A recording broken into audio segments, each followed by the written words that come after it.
আসসালামু হ্যালো। আলাইকুম। ওয়ালাইকুম সালাম। জি আপু, আপনার বাড়ি কোথায়? আমার বাড়ি জুরি। জরুরি, এটা কোন জেলা আপু? এটা মৌলভীবাজার জেলা। ও, তো আপনার নাম কি? আমার নাম খুশি। তো খুশি আপু, যে ফটোটা পাঠাইছেন এটা কি আপনার?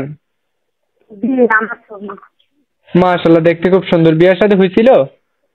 না, বিয়ের সাথে হয়নি। তো কি উদ্দেশ্য নিয়ে প্রতিবেদন করলেন, আমার দর্শকের উদ্দেশ্যে একটু বলেন। 17 বছর, এখন কি ভালো মনে করে একটা মনের মানুষের জন্য যদি ভালো মানুষ পাইছেন বলবো।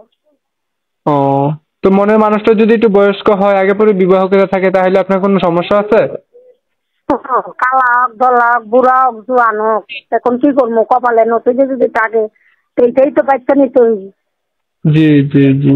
তো আপনার পরিবারে কে কে আছে? আমার বোন আছে একটা, বৃদ্ধ একটা মা আছে। বুঝতে পারছি। আপনার বয়স কত? 17 বছর। ও, তো কাজ টাজ করেন নাকি না? আমি তো শিল্পের কাজ করি, কাপড় টাপড় সিলাই। আচ্ছা আপু শোনেন, একটা কথা বলি, মোবাইল ফোনে তো আর বিস্তারিত সবকিছু বলা যায় না। যে আপনার মনের মানুষ হইব অথবা হইতে চাইবে, তার সাথে বিস্তারিত কথাবার্তা বইলা নিয়েন, ঠিক আছে? আর আপনার আচ্ছা নাম্বারটা আর আপনার ফটোটা আমি ভিডিওর স্ক্রিনে দিয়ে দিব। যদি কোনো দর্শক ফোন দেয়, আচ্ছা ধরে কথা বললেন। আচ্ছা আচ্ছা, পেশা গেছেন। আসসালামু আলাইকুম। ওয়ালাইকুম